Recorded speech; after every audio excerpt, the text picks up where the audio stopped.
Most runners get hurt in their first year, not because they run too fast.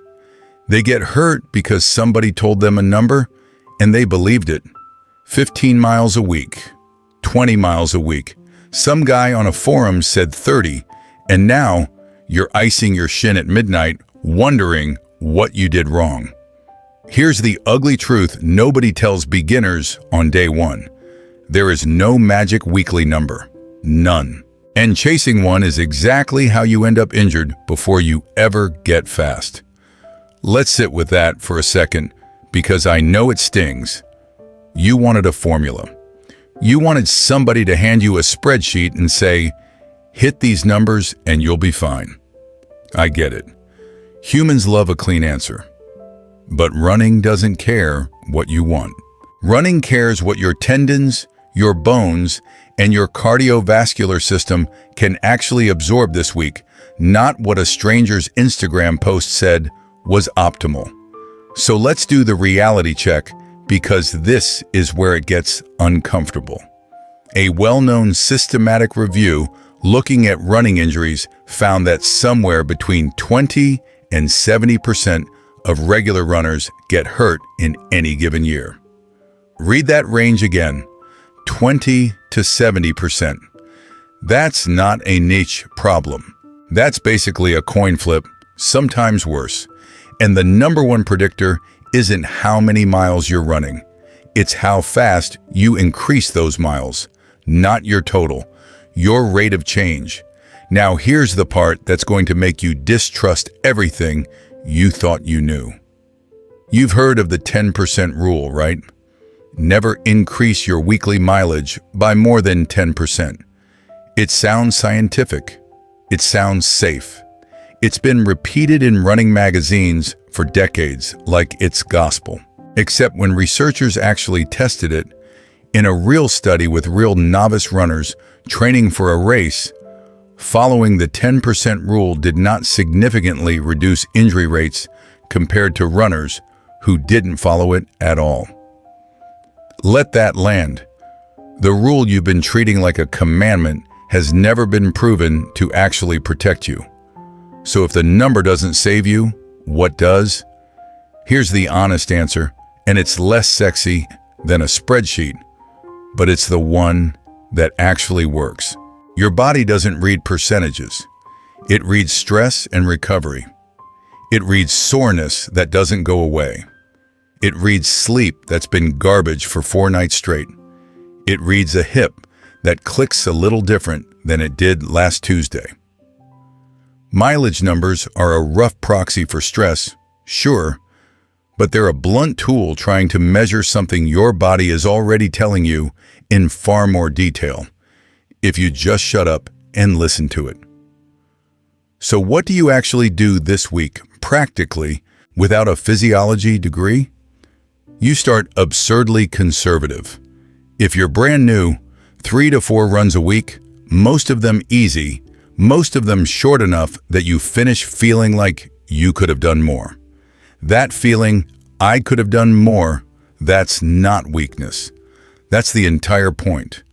Beginners burn out because they run every session like it's a test they need to pass. It's not a test. It's a deposit. You're building a bank account of tissue tolerance, and every run that leaves you wrecked is a withdrawal, not a deposit. Here's a number that's actually useful, unlike the 10% myth. Most sports medicine folks now talk in terms of a range, not a single ceiling. Somewhere in the ballpark of 10 to 15 miles a week for an absolute beginner, spread across 3 or 4 days, is enough to build a real base without inviting a stress fracture to the party. Notice I said range, not law. Some of you can handle more. Some of you need less. Your job isn't to hit a number. Your job is to finish every single run feeling like the workout served you, not the other way around. And here's a gut check. Most people skip. Ask yourself after each run, could I have done this same run again tomorrow?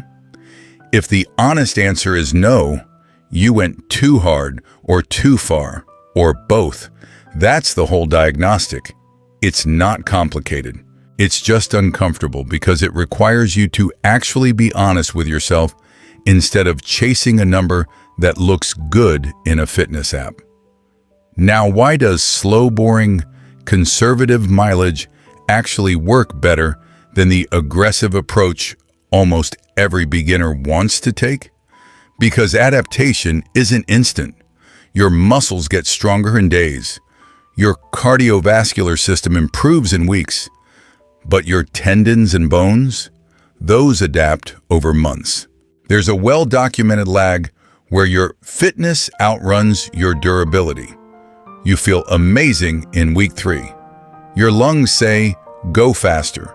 Your legs say, sure, why not? And your connective tissue, the stuff that's still catching up, quietly says nothing, right up until the day it says everything, all at once, usually as a stress fracture in your shin or a screaming case of Achilles pain that sidelines you for 2 months. This is the part where I want you to actually sit with something, not just nod along.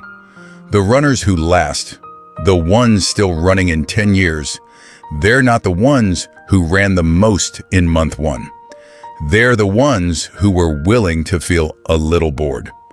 Boring is the price of durability. If your first month of running feels exciting and hard and impressive, you're probably doing it wrong. It should feel almost embarrassingly easy some days. That's not you being soft. That's you being smart in a sport that punishes ego faster than almost any other. Here's a question worth asking yourself right now, honestly. Are you running the mileage your body can handle, or the mileage you think will impress people, including yourself? Because those are 2 very different numbers, and only one of them keeps you running long-term. Let's talk about what actually changes week to week, because a lot of you are picturing this as some rigid ladder: week 1, 10 miles, week 2, 11 miles, like you're climbing stairs. That's not how bodies work. Some weeks you'll add a mile. Some weeks you'll hold steady for 2 or 3 weeks in a row because life happened, or sleep was bad, or you just felt flat. That's not failure. That's the actual process.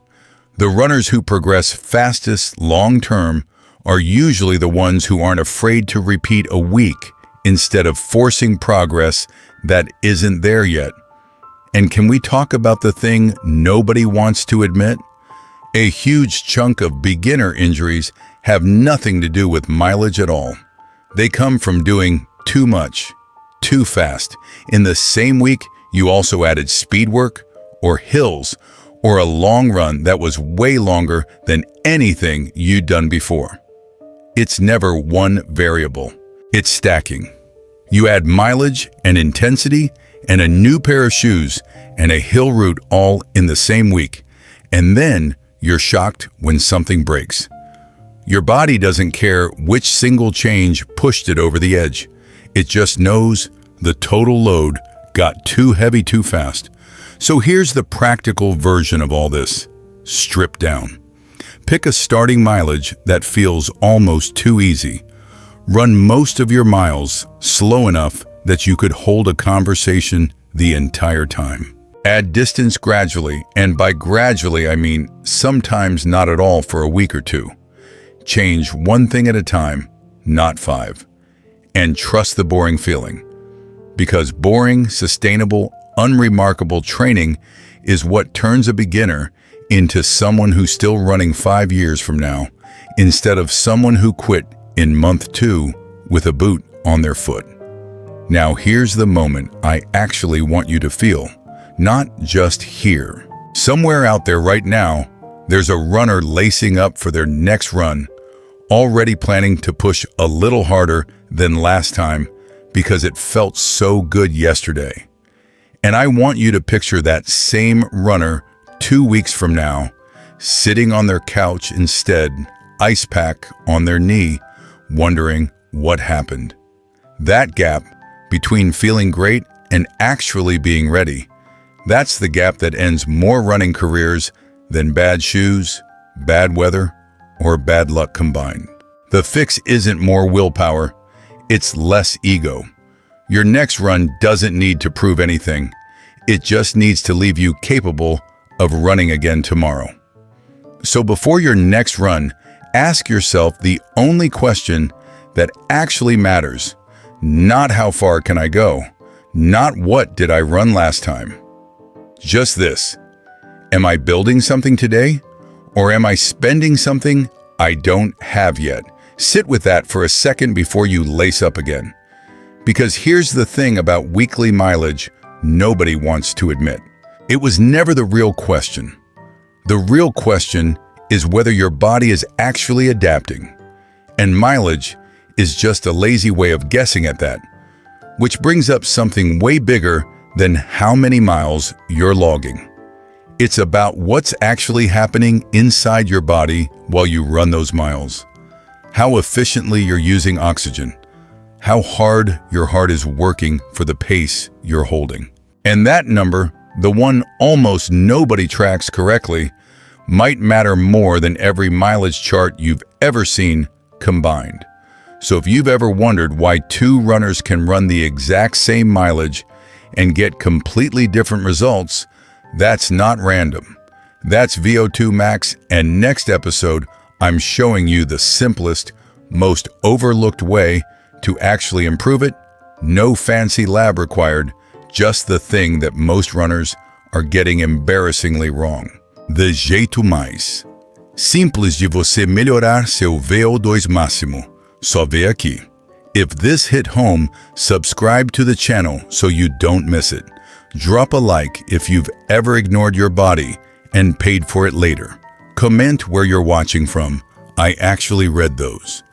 Share this with a friend who's about to run their first 10 miles this week without a plan.